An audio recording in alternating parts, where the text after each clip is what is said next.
Chapter 8, How It Happened by Arthur Conan Doyle. She was a writing medium. This is what she wrote. I can remember some things upon that evening most distinctly, and others are like some vague, broken dreams. That is what makes it so difficult to tell a connected story. I have no idea now what it was that had taken me to London and brought me back so late. It just merges into all my other visits to London. But from the time that I got out at the little country station, everything is extraordinarily clear. I can live it again, every instant of it. I remember so well walking down the platform and looking at the illuminated clock at the end, which told me that it was 11:30.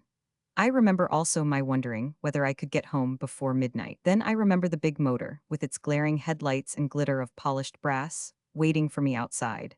It was my new 30-horsepower robber, which had only been delivered that day. I remember also asking Perkins, my chauffeur, how she had P-179 gone, and his saying that he thought she was excellent. "I'll try her myself," said I, and I climbed into the driver's seat. "The gears are not the same," said he. "Perhaps, sir, I had better drive." "No, I should like to try her," said I. And so we started on the 5-mile drive for home. My old car had the gears as they used always to be in notches on a bar. In this car, you passed the gear lever through a gate to get on the higher ones. It was not difficult to master, and soon I thought that I understood it. It was foolish, no doubt, to begin to learn a new system in the dark, but one often does foolish things, and one has not always to pay the full price for them. I got along very well until I came to Claystall Hill. It is one of the worst hills in England, a mile and a half long and 1 in 6 in places, with 3 fairly sharp curves. My park gates stand at the very foot of it upon the main London road. We were just over the brow of this hill, where the grade is steepest, when the trouble began. I had been on the top speed and wanted to get her on the free, but she stuck between gears, and I had to get her back on the top again. By this time she was going at a great rate, so I clapped on both brakes, and one after the other P-180 they gave way. I didn't mind so much when I felt my foot brake snap, but when I put all my weight on my side brake, and the lever clanged to its full limit without a catch, it brought a cold sweat out of me. By this time we were fairly tearing down the slope. The lights were brilliant, and I brought her round the first curve all right. Then we did the second one, though it was a close shave for the ditch. There was a mile of straight then with the third curve beneath it, and after that the gate of the park. If I could shoot into that harbor, all would be well, for the slope up to the house would bring her to a stand. Perkins behaved splendidly. I should like that to be known. He was perfectly cool and alert. I had thought at the very beginning of taking the bank, and he read my intention. "I wouldn't do it, sir," said he. "At this pace it must go over, and we should have it on the top of us." Of course he was right. He got to the electric switch and had it off, so we were in the free, but we were still running at a fearful pace. He laid his hands on the wheel. "I'll keep her steady," said he. "If you care to jump and chance it, we can never get round that curve. Better jump, sir." "No," said I. "I'll stick it out. You can jump if you like." "I'll stick it with you, sir," said he. If it had been the old car, I should have jammed the gear lever into the reverse and seen what would happen. I expect she would have stripped her gears or smashed up somehow, but it would have been a chance. As it was, I was helpless.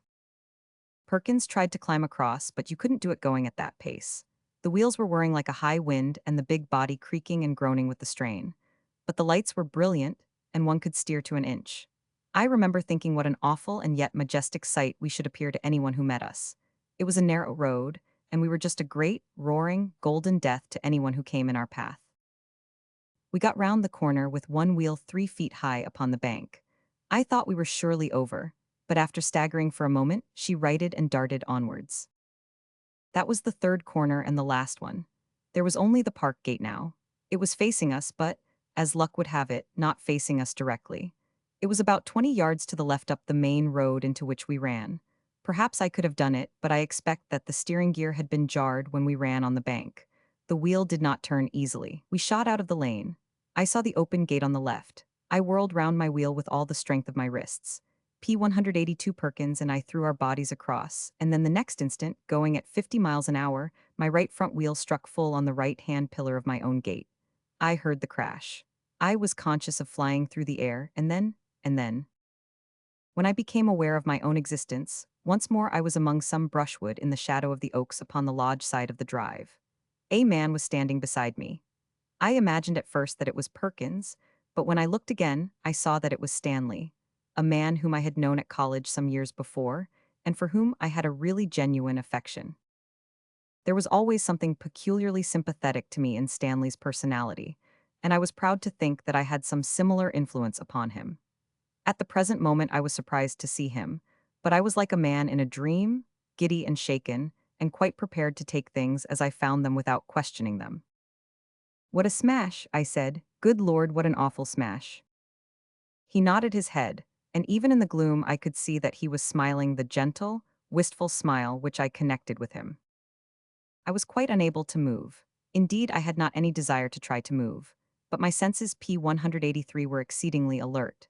I saw the wreck of the motor lit up by the moving lanterns. I saw the little group of people and heard the hushed voices. There were the lodgekeeper and his wife, and one or two more. They were taking no notice of me, but were very busy round the car. Then suddenly I heard a cry of pain. "The weight is on him. Lift it easy," cried a voice. "It's only my leg," said another one, which I recognized as Perkins S. "Where's master?" he cried. "Here I am," I answered, but they did not seem to hear me. They were all bending over something which lay in front of the car.